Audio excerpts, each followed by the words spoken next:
Good morning! Magandang umaga po sa lahat po ng mga Katagalugan. Mayong aga sa tanan ng mga Ilonggo. Mayong buntag sa tanan ng mga Cebuano. Mayap, sa lahat ng Kapampangan. Good morning to all of us. So sa umagang ito, tayo po ay magbasa dito sa Genesis chapter 5, verse 22 up to 24. Sabi po dito sa Bible, basahin po natin.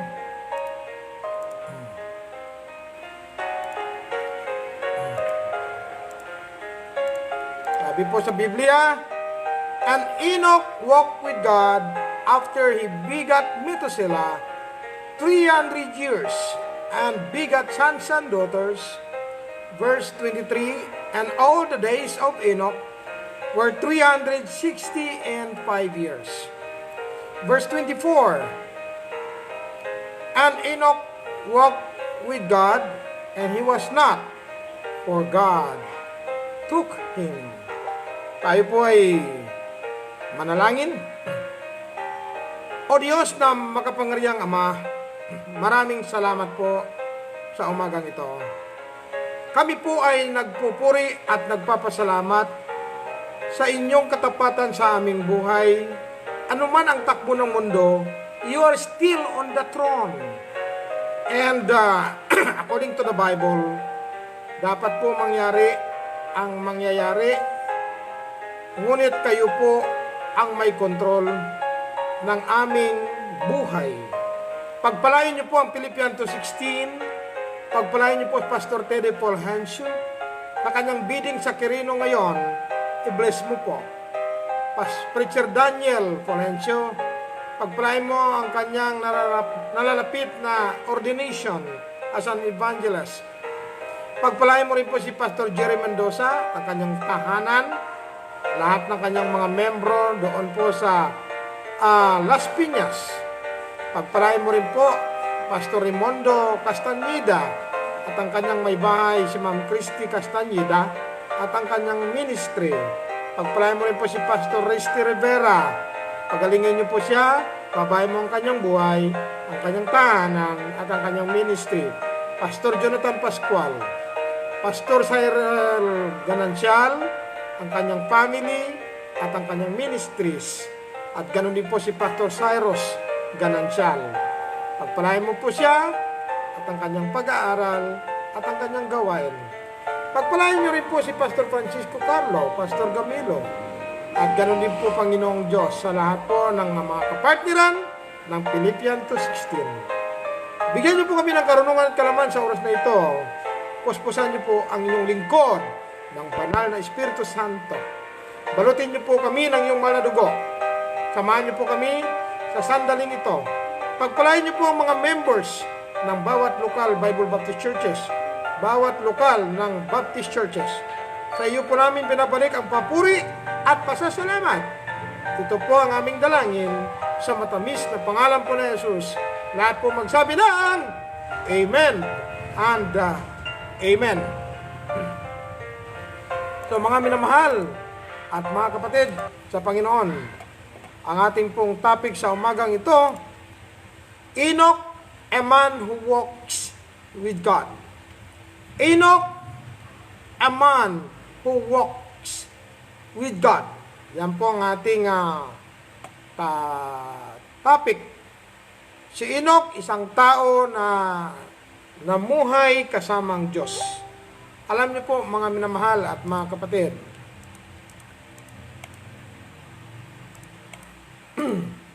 si Enoch is the 7th generation from Adam.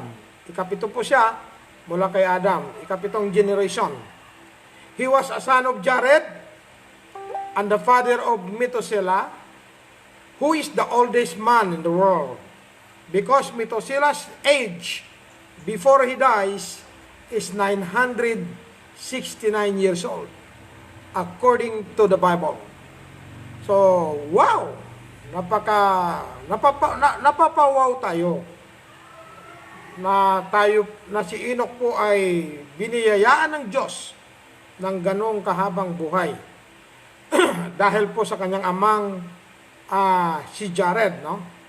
At ganon din po sa kanyang ipinakita na isang ehemplo bilang ama ng tahanan at the same time lingkod ng Diyos, mga minamahal.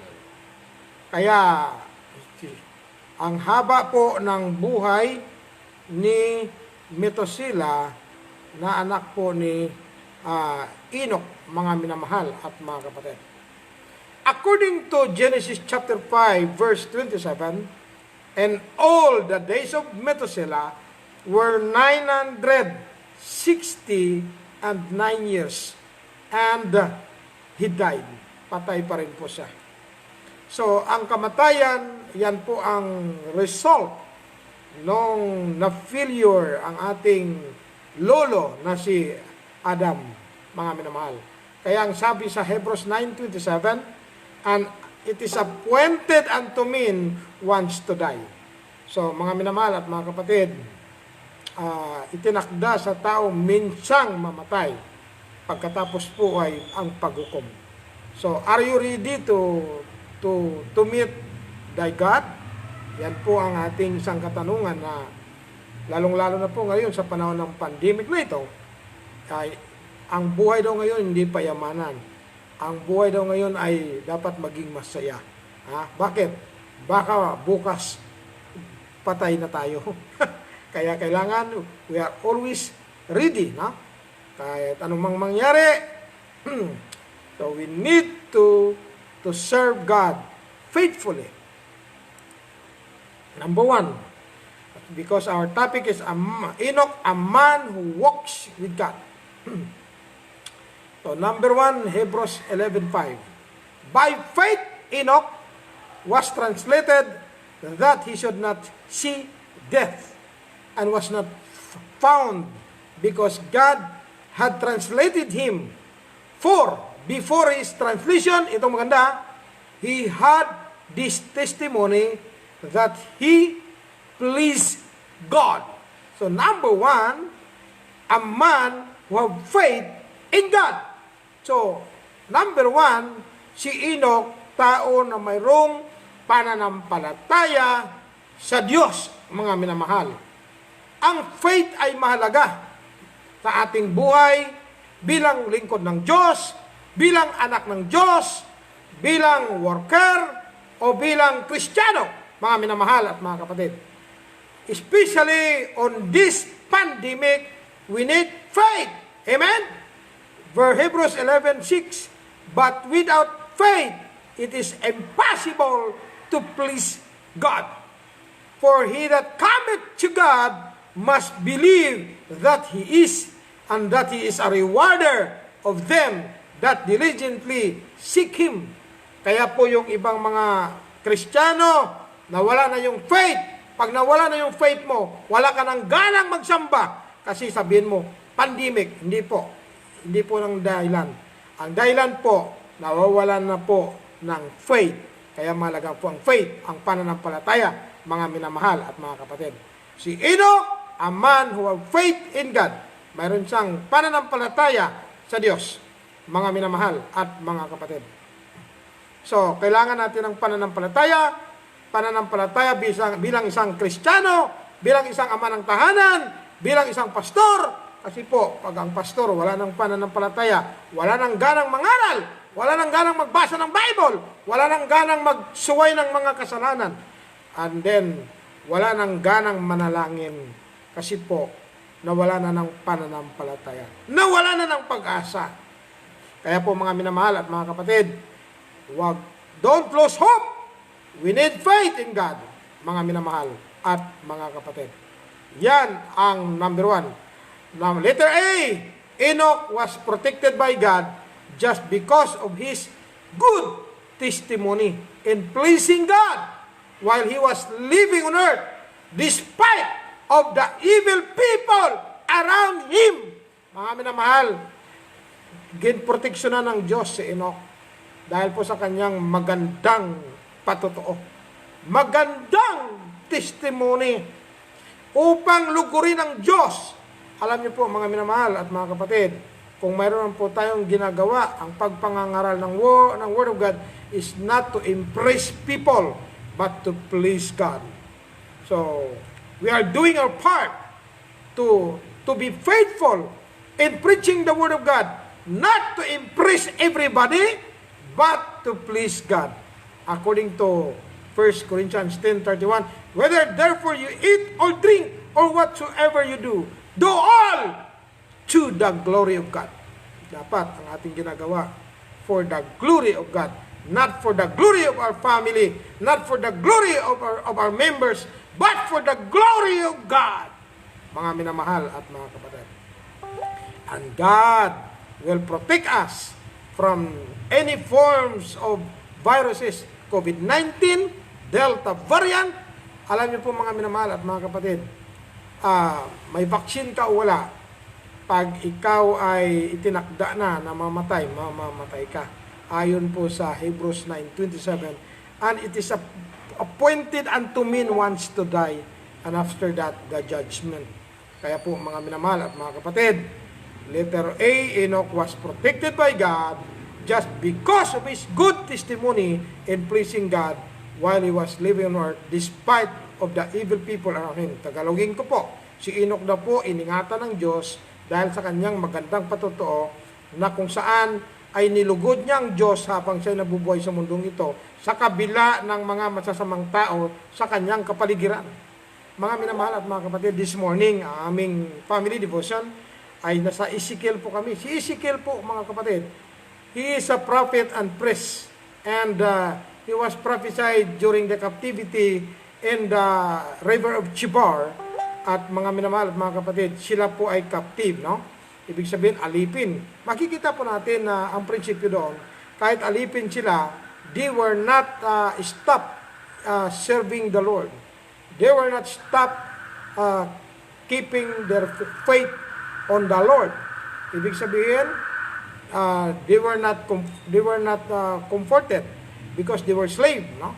They were captives. Pero makikita mo ang prinsipyo doon, they were not stopped keeping their faith on God. They were not stopped serving the Lord. Ibig sabihin, sa atin po ngayon, para tayong alipin din, para tayong nakakulong. Kasi po, because of this pandemic, hindi ka makagala-gala. No? So, ang ibang mga Kristiyano ngayon, natatakot na, hindi na magsamba dahil may pandemic daw, pero pag pumunta sa mall, ay nandun pa rin. So, ibig sabihin, questionably ang kanilang pananampalataya. So, ang sabi sa Bible, ginproteksyonan ng Diyos si Enoch dahil sa kanyang mabuting patutuo na kung saan nilugod niya ang Diyos.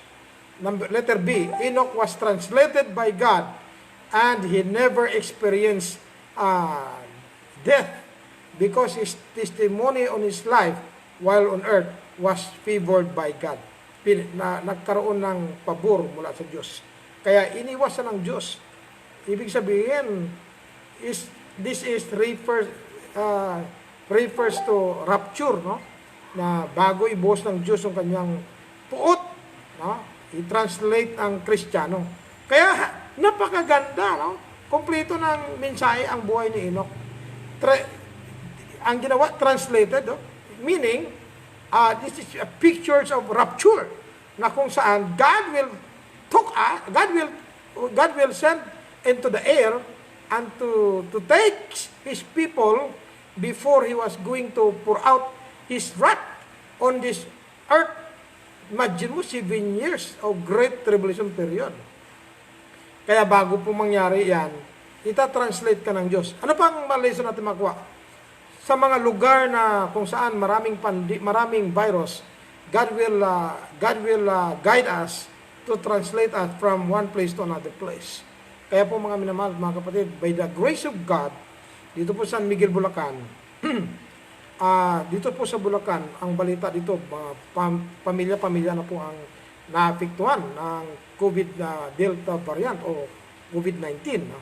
Pero by the grace of God, God protected my family and all my members by the grace of God. So we need to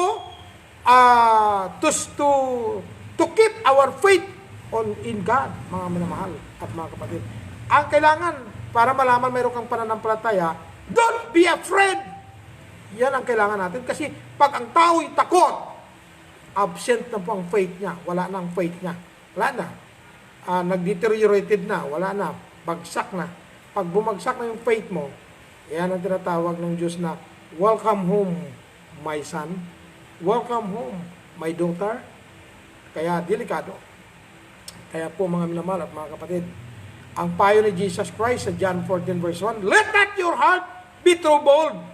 Ye believe in God. Ye believe also in me. Na kay Jesus Christ. Sumampalataya sa Diyos, kaya kailangan natin ng pananampalataya.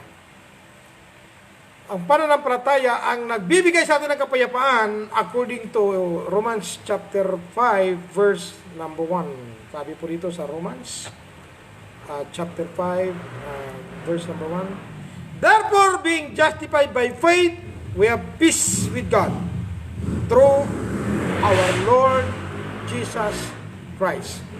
Kaya mga minamahal, God will translate us from the danger place to the peaceful place. Kapag tayo ay mayroong mabuting patutuo sa ating buhay bilang mananampalataya o anak ng Diyos. Number 2 na po. Genesis 5:22. Sabi po sa Genesis 5:22, and Enoch walked with God after he begat Methuselah 300 years and begat sons and daughters. Makikita mo dito sa Bible, si Enoch nung wala pa po sa anak, hindi po siya masyadong faithful pa. Pero ang sabi po dito, si Enoch daw ay namuhay sa Diyos pagkatapos niyang ipinanganak si Methuselah. Nagiging matured na po dito si Enoch. Kasi nung wala pa siyang anak, hindi pa ipinanganak si Methuselah, malamang patumpik-tumpik din pong buhay niya. Kaya nung ipinanganak si Methuselah, malaking blessing sa buhay niya. And Enoch walked with God after he begat Methuselah 300 years and begat sons and daughters. Makikita mo dito mga minamahal mga kapatid, sa kanyang buhay, bago siya nag-300, hindi pa po niya masyadong nakilala siguro Panginoon, o hindi pa po siya seryoso, pero nung siya ay nagkaanak na kay Enoch, naging responsable sa kanyang family. Number 2, Enoch, a man who was responsible to his family. Makikita mo dito na naging responsable na siya sa kanyang family. Ang tanong, are we responsible to our family? Baka kuminsan, inuuna pa natin barkada, inuuna pa natin yung mga kalayawan kaysa ating family bilang Kristiyano. Napapabayaan na natin ang ating katungkulan sa ating mga anak at sa ating wife, sa ating husband. No? So, an Enoch walked with God after he begat Methuselah 300 years and begat sons and daughters. Yun ang pangalawa. Si Enoch, responsable siya sa kanyang family. Responsible siya. Ibig sabihin, mapagkatiwalaan siya. Inuuna niya ang kanyang family sa paglilingkod sa Diyos. Tuwing naglilingkod sila sa Diyos, hindi niya inayaan na hindi kasama ang lahat ng mga anak. Sabi dito, sons and daughters. Ibig sabihin, marami siyang anak. Si Enoch, mga minamahal at mga kapatid. Pero ang kanyang anak na mga lalaki at ang anak na lalaki, babae, kasama niya sa paglilingkod sa Panginoon. Amen? Verse 23, and all the days of Enoch were 360 and 5 years. So makikita mo dito si Enoch, bago siya namatay, 365 years. At siya ay namatay. Number 1, letter A, Enoch was a godly father to his son Methuselah. And he walked with God after the birth of his son Methuselah. Mga minamahal, Enoch was a godly father. Dapat sa atin sa New Testament, we are a Christian father. So, to our son, to our daughter, we must be a responsible and Christian father to our children. Letter B, Enoch was a faithful person in serving with God together with his son Methuselah and his family. Dapat faithful tayo magsamba. Kahit pandemic, pag may gusto, may paraan. Pag ayaw, maraming dahilan. Ano yan? Kailangan natin ang pananampalataya. Kailangan, we need to be faithful in serving our God. Despite of this pandemic, and also as a pastor, we must preach the word. We must preach the word. Sabi po sa 1 Timothy, 2 Timothy chapter 4, sabi po dito sa Bible, sa 1 Timothy chapter 4, verse number 2. So,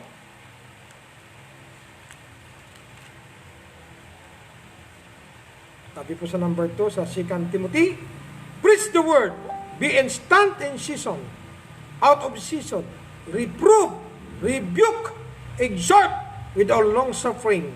Why? For the time will come when they will not endure sound doctrine, but after their own lust shall they heap to themselves teachers having itching ears, and they shall turn away their ears from the truth, and shall be turned unto fables. Ano ang payo sa atin ng mga lingkod ng Diyos? But watch thou in all things, endure afflictions. Nasa affliction na tayo. Do the work of an evangelist. Make full proof of thy ministry. For I am now ready to be offered. Itong maganda kay Paul.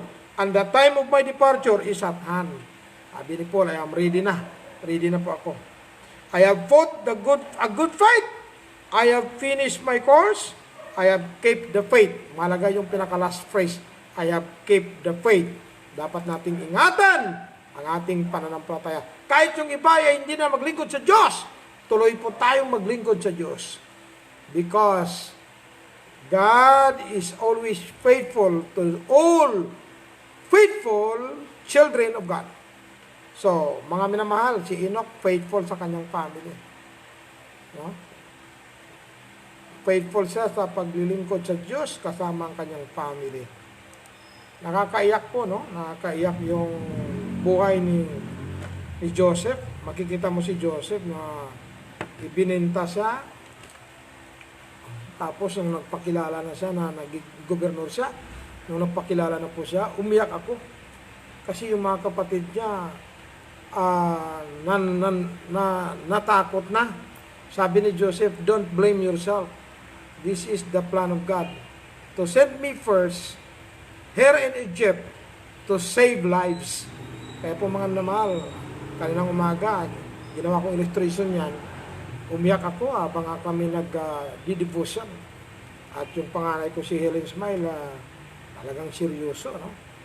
Sabi ko sa kanila, kayong tatlo, magtulungan kayo kung sakali man kami ay mamatay pagdating ng panahon. So, letter C, Enoch was an honest father to his children and a good example as a godly person in front of his neighbors.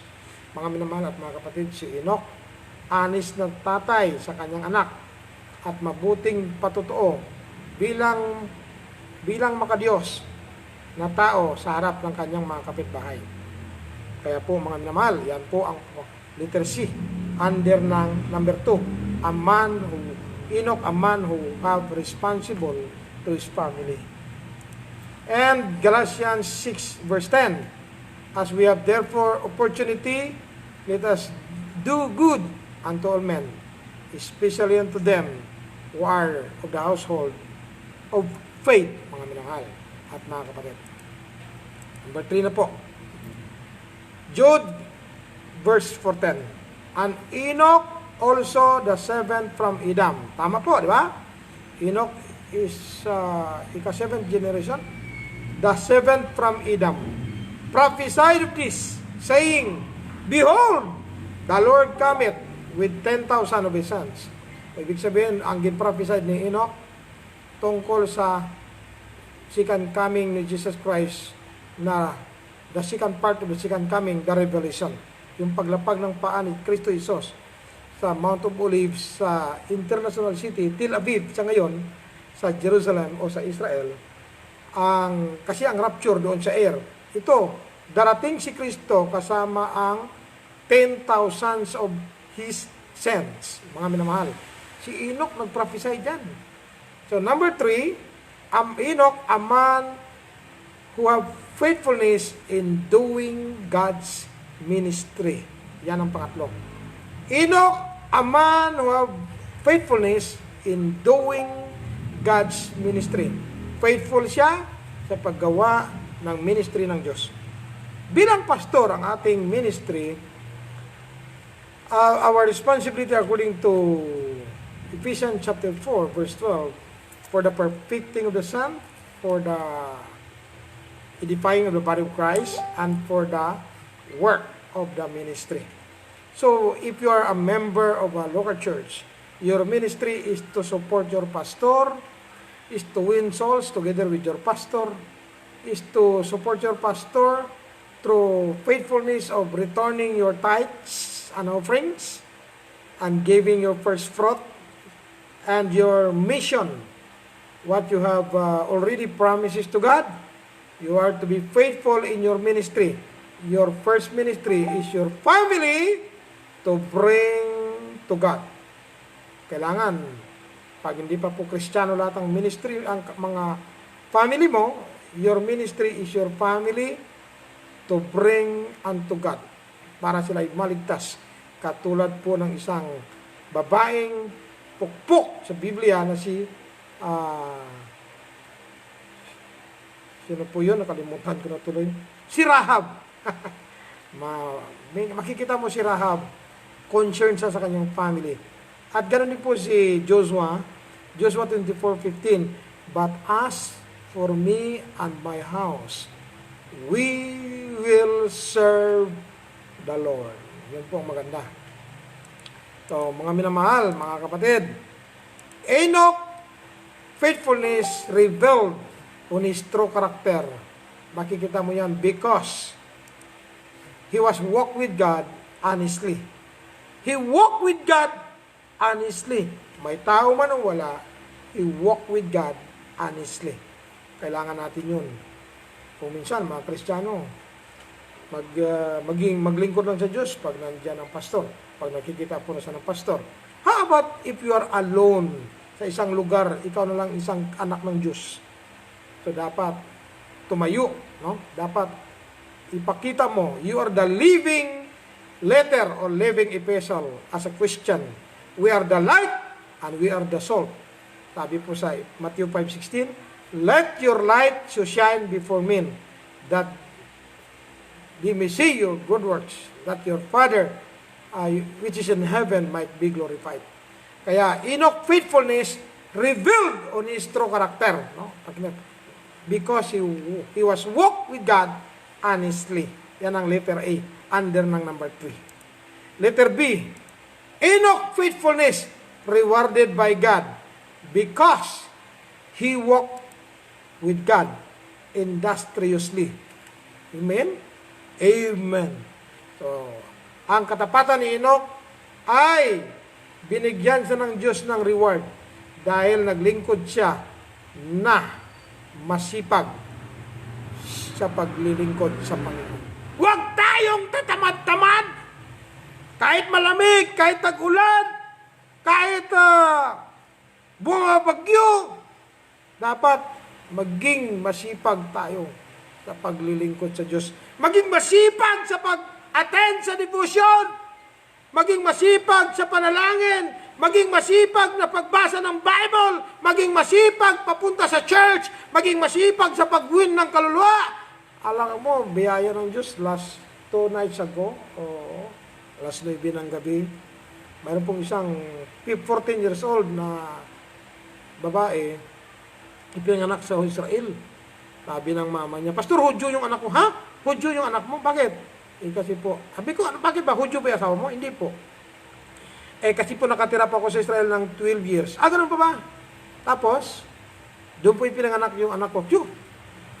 Curious ako. Kaya kinausap ko siya. So because of that, ibinahagi ko ang Word of God, naligtas siya. She promised to me, this coming Sunday, she will going to attend the church. Kaya sabi ko, salamat. Alam mo, kailangan natin tuloy-tuloy lang ang soul winning. Amen? Kahit gabi, no? Kahit araw, kahit may pandemic, mag-peace mass. No? Kailangan na mag-tuloy-tuloy lang. God will reward us. Nakakatuwa sa puso. Masaya ka kasi nakakatuwa. Sabi sa Biblia, sa Proverbs 11:30, he that winneth souls is wise. If you want to be wise, win souls at any cost. Amen? Win souls. Bringing the sheaves. Yan pong mga katagang mga awit ng mga lyrics. Bringing in the sheaves. Amen? Kaya po mga kapatid, you are not, we are going to be guilty kapag wala tayong bunga. Kasi po, God is pleasing through our fruit. Sabi po sa John 15, no? Napiplease siya. Kahit anong hingin mo, ibigay niya. Basta may bunga ka. Ang bunga ng bayabas. Ang bunga ng kaimito. Ang bunga ng Kristiyano is another Christian. Kaya po mga kapatid, Enoch faithfulness rewarded by God because he walked with God industriously. Grabe. So, ang ating konklusyon ay ito na. Naka 30 minutes na ako ngayon, ano? So, salamat sa Diyos. So, therefore, konklusyon na, kasi tatlo lang to, mga kapatid, no? Ang ating pinag-aralan. Therefore, Enoch was blessed by God because of the following proof found in the Bible. Number 1, Genesis 5:22. And Enoch walked with God after he begat Methuselah 300 years and begat sons and daughters.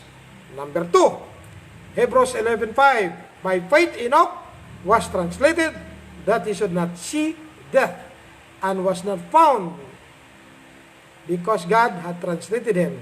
For before his translation, he had this testimony that he pleased God. Pero huwag kayong mag-alala, si Enoch, ibabalik muli ng Panginoon sa 7 years tribulation period.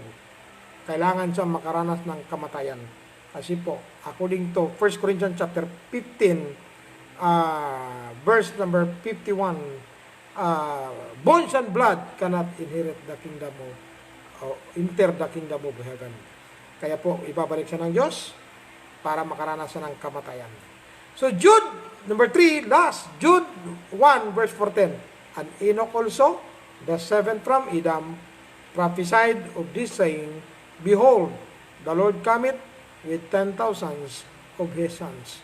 So, alam niyo po mga kapatid, maging tapat lang tayo sa paglilingkod sa Panginoon at maging responsable tayo sa ating family at sa ating pananampalataya. And number 3, maging tapat tayo sa gawain ng Diyos. Mga minamahal at mga kapatid, para po sa ating closing prayer, tayo po ay pumikit ng ating mga mata at iyuko natin ang ating mga ulo, mga minamahal. At tayo po ay mag-pray. Dakilang Diyos na aming Ama, maraming salamat po sa buhay ni Enoch na nagbibigay salamin sa aming buhay, na dapat po kaming maging matapat, karoon ng pananampalataya. We need to keep our faith, and we need to increase our faith, and we need to be faithful and responsible Christian in our family, in our ministry. And number 3, we need to be faithful in the ministry you have entrusted to us. I'm praying, O God, that you are going to bless Philippians 2:16. Pagpalain mo po, Panginoong Diyos, ang lahat ng mga kapastoran, mga kapartner, lahat ng mga membro, lahat ng may karamdaman. Pagalingin niyo po, O Diyos, ang nangihinang pananampalataya, palakasin niyo po. Bigyan niyo po kami ng wisdom bilang mga pastor Dahil kami po ay namumuno sa bawat iglesia na inyong itinilaga kami sa bawat lugar na kung saan kami po ay nararapat. Tulungan niyo po kaming maging matapat sa aming tungkulin bilang tagapagpangaral ng Word of God, bilang nagpapatibay ng body of Christ at bilang aming gawain sa ministry. At ganoon din po, Panginoong Diyos, sa patuloy na pagpakain ng Word of God sa mga flock na pinagkatiwala niyo po sa amin. Pagpalain niyo po, Diyos, ang lahat po ng mga membro ng bawat mga lokal Bible Baptist churches, bawat lokal independent Bible Baptist churches, at bawat lokal independent fundamental Baptist churches. Tulungan niyo po ang bawat pastor na kami po ay maging katulad ni Enoch. At patawad po kung minsan kami po ay nagkaroon ng mga kahinaan sa aming buhay. Tulungan niyo po kami that we are going to look forward to the Lord Jesus Christ, the author and the finisher of our faith. And help us, Lord, to remember that you are calling us in the ministry. And we are the light and we are the salt of the earth. Pagpalain niyo po ang bawat mga mananampalataya na walang trabaho, bigyan mo ng trabaho. Lahat po ng mga mananampalataya na may trabaho, tulungan niyo po na hindi po mapiktuan ng Sunday. Pagpalain niyo po ang mga business, ang Proverbs Enterprises, Pastor Ted, at ang kanyang bidding ngayon sa Carino, pagpalain niyo po na maging matagumpay. Pagpalain niyo po ang darating na August 24, ang anniversary ng Philippians 2:16. Tulungan niyo po ang aming pag-travel. Ingatan niyo po ang bawat isa. At dalangin po namin na kayo po ang mag-glorify sa lahat po ng aming mga ginagawa. Pagpalain niyo po ang buong araw namin. Ilayo niyo po kami sa kapamakan. Balutin niyo po kami ng yumal na dugo. Patatagin niyo po ang aming physical health. At balutin niyo po kami ng iyong kapangyarihan. Padala niyo po kami ng mga guardian angel to surround us upang to protect us from any forms of viruses and any forms of the evil people in our surrounding. Thank you so much, Banal na Espiritu, sa pagbigay mo sa amin ng karunungan at kalaman. Bigyan niyo po kami ng pagkain araw-araw, bigas, pera, mga gulay, mga karni, at kung ano po ang mga vitamins, kayo po mag-provide, O Diyos. Pagpalain niyo po ang mga livelihood, ang mga schools, Bible schools. Pagpalain niyo po, Diyos, ang discipleship lesson, every Sunday na activities at ang prayer meeting, pagpalain niyo po. Pagpalain niyo po ang soul winning, ang pangangaral ng Word of God. Pagpalain niyo po ang tithes and offerings. Tayo po namin binabalik ang lahat ng papuri at kami po'y umaasa ng inyong katugunan sa amin pong panalangin. Lahat na may karamdaman, pagalingin niyo po. Ito po ang aming dalangin, mga kapatid po namin sa abroad, mga membro sa abroad. Ingatan niyo po sila at huwag niyo po silang papapayaan, huwag niyo po kaming iiwan. Ito po ang aming dalangin sa matamis na pangalan po ni Jesus. Lahat po magsabi ng Amen and Amen. Maraming salamat po, partner, Pastor Raimundo, Ma'am Mary Jane Lapore, thank you so much. Pastor Rosie Alves Balisario, thank you so much.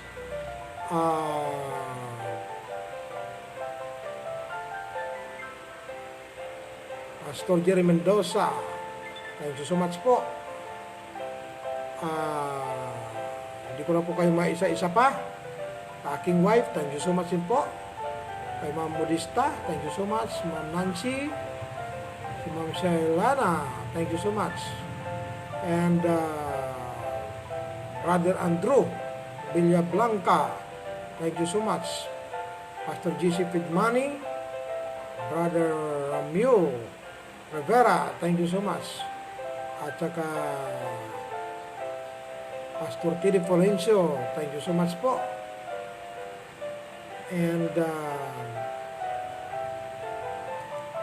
maraming salamat po sa inyo pagsuporta sa ating online devotion. Pagpalain po tayo ng Diyos. At I salute all of you I love you all in the Lord. May God bless po. God bless po sa ating lahat.